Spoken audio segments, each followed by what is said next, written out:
folks' vision, starting with the cookie, wanting to build more of their brand, wanting to step outside of their comfort zone, comfort food with the twist, vegan. I want to hear from you. I want to hear from you. There's a reason why you all decided to come here this afternoon. There's a reason why you decided to register and click on that button, other than just to come someplace and eat. Because, you know, people hear Food Lab and they know we catering, and all of a sudden we get people all over the woodwork, and they're like, I don't even know what we're doing. And like, we heard y'all was cooking, so we came. So, but there's another reason why. And so just for the next minute, I want you to take this opportunity and write down for me, what's your vision? Why are you here? If you are planning on doing a pop-up anytime soon, write your vision down. Or if you're interested in launching a food business, write your vision down. Because I got to tell you something, folks. Right here in this space, you may meet somebody this afternoon that could help birth your vision into reality. All right? I'm going to give you 60 seconds. Don't even take long. Don't take long. Don't think 5. Just write it. Just write a vision. 60 seconds. Just a minute. What is your vision?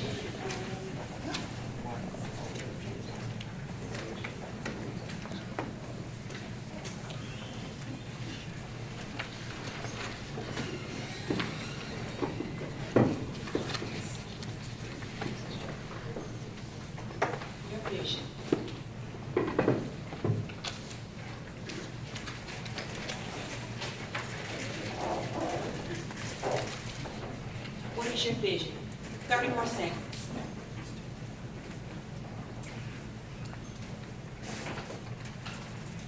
What is your vision?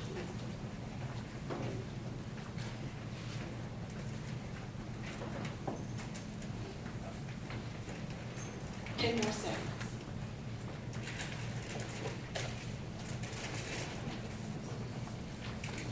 Okay. Now, who wants to share? What courageous soul is ready to speak their vision into reality? All right. I knew Jack. I love it. Jack, the vision. Give it to me. I don't do that. Oh. No, you don't, Jack. You're right. To share the flavors of the Philippines with Detroit and Michigan. Simple. I love it. To share the flavor of the Philippines with Detroit and Michigan. That's his vision. Who else wants to share their vision? Yes, ma'am, in the back. You need a mic? You need a mic? Or can you? Yeah, my throat is a little. Okay, sure. Let me come over here with a mic. Your vision. My vision basically is real simple. I'm a Southern belle, basically. I grew up in the South, and I remember how important family dining time was. So through my catering company, my vision has been to reinvent the intimacy that families share during the dinner time, and also the proper etiquettes of the different meal times that we have across the different ethnic cultures. To bring family time back to the dinner table. I don't want to tell y'all my age, but I'm going to tell you something. My mother and father migrated to Detroit from Bessemer, Alabama, right outside of Birmingham. Okay, see, I feel you, sis, you in there. About 50 years ago. And when we come together as a family, there is no television, there is no cell phone, there is no radio, we don't even answer the telephone. And guess what? Everybody still sit around the dinner table, we got to say our grace. God is great, God is good, let us thank Him for our food. Okay? So we still do that. I definitely understand. Your vision. What is your vision? Who else wants to share? A few more minutes about sharing the vision. Come on now, we got about 80 people in this room. I want to hear, yes ma'am, I want to hear your vision. I think I can talk now. Okay, go ahead. Okay, my name is Susan Hawkins, and I started a business back in 2012, and I had a dream. And my dream was to start not a nonprofit, but a networking business. And I was told to name it 9 to 5. And you know how small businesses, like people who network, that has Amway businesses, Avon, so on, so on, so on, so. But this is to come together with a group of people, whatever business you have, small, large, whatever, and showcase it at a house or either at a small business menu. So I started it, but I had a cat that died, and that kind of threw me off. But when I saw your email, I said, this is the time. So I'm ready to come back. And you know what I love about that is that, you know, how you can connect with folks in this room is that when you bring together a cohort or a group of people who are doing pop-up or even existing businesses are always looking to bring other people into their shop, okay? Food Lab does something that's called Food for Thought, where we have a group of entrepreneurs and community members, and we try to go to different locations all over the city to expose them to different types of locally owned businesses. So I love that idea. Get a group of people and have them go around the city to different places that they wouldn't ordinarily visit. Love that. Vision. A vision. Who else wants to share? Don't let me call him that, Joe. Seriously. Because I'm my mama's child. I will call him. Daddy. You know, I'm telling you, not only was we born in the South, but my daddy's a deacon and my granddaddy's a pastor. And my great-grandfather's a founder of a church. So my mama would call him. Peter, come on up here and sing the Lord's Prayer. Do you have your scripture? Come on up here. You're on program.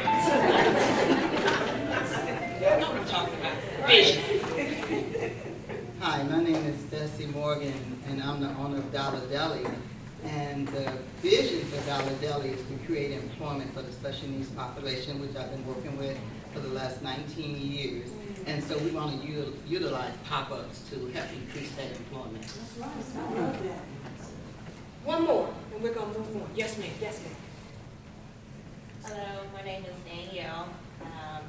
My vision, I can remember growing up sitting in my grandmother's kitchen eating her pineapple cream cheesecake. Don't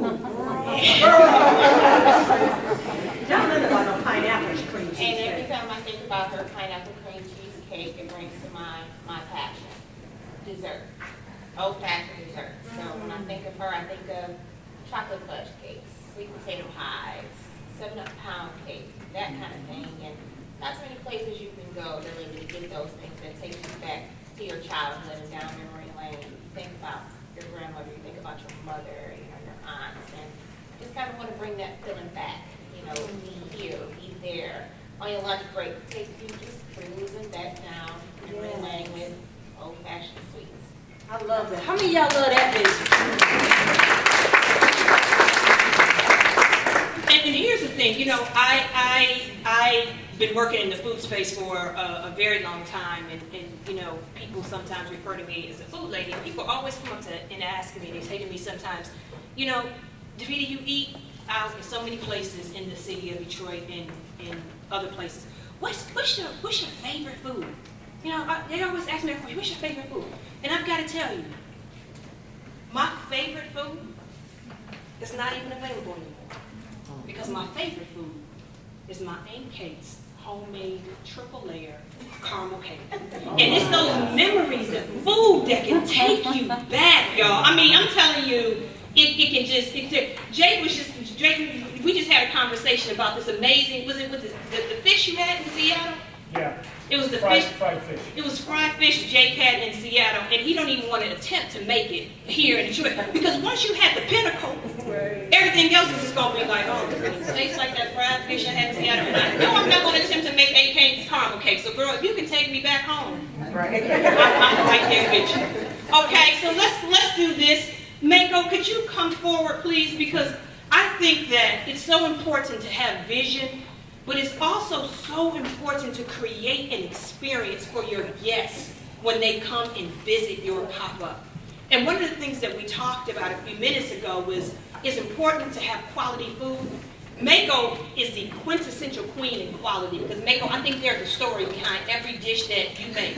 How many of y'all had some of that kale salad? That's Mako.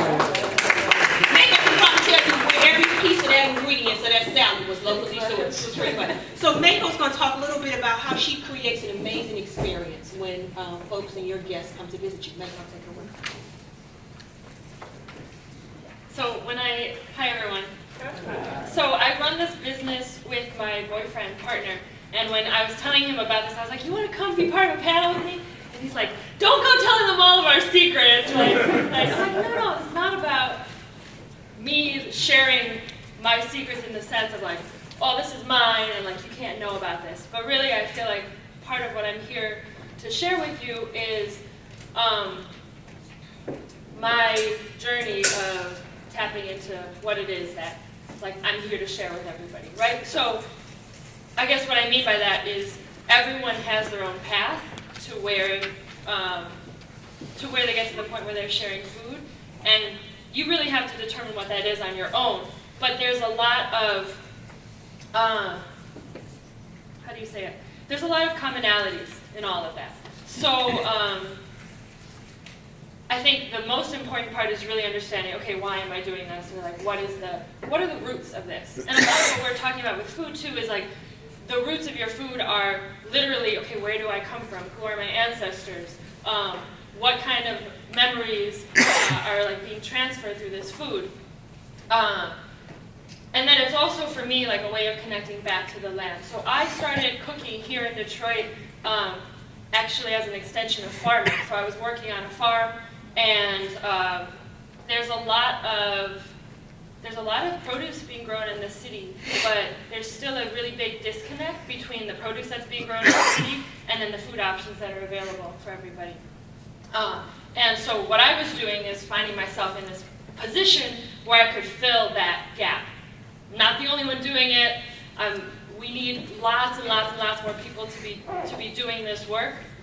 But what I'm doing is transforming all of this farm fresh produce into whole, balanced meals. And those do not fall within any sort of like ethnic or cultural boxes, in the sense that I'm drawing influences from everywhere and really trying to, like, again, bridge gaps. I think having a really strong network of support is extremely important. So understanding, like, I'm not doing this by myself. Like, this is something that's happening with a lot of people. This is about me connecting with farmers. So, like, who are my network of growers that I'm really sourcing from and communicating with, maybe trading some labor, some time. Like, it doesn't all have to be money. So the first year that I was in business, I was working for Brother Nature Produce part-time, and they were giving me produce to cook with. I was giving them no money, right?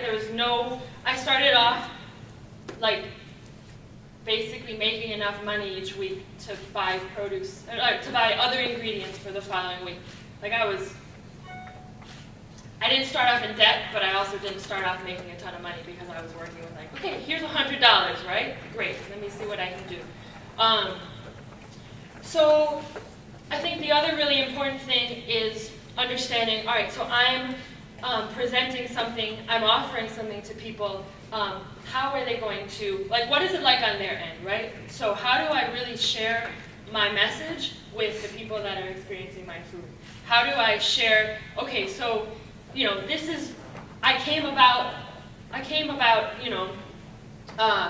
this process through a certain way. How do I share that with people in a way where they can engage with the food? So I think in this time and age, it's really easy to be a consumer. It's really easy to, like, want to have this experience that fits into 30 minutes or that I can take a photo of and post and that's it. But how do you really create something that people engage with on a longer term? How do you engage them in a way that's not just about the food they're putting into their body, but also thinking about their emotions, thinking about their minds, thinking about how are they interacting with the people that are around them? How do you create a space that's going to really encourage people to step outside of their familiar boundaries and maybe meet somebody new? Maybe just put themselves in a setting that's kind of unfamiliar, and in that way just broaden their horizons, and also encourage them to reciprocate. So I think a lot of the times, as the chef or as the cook, as the one that's delivering the food, you feel like, okay, I'm the giver, right? And they're returning to you money.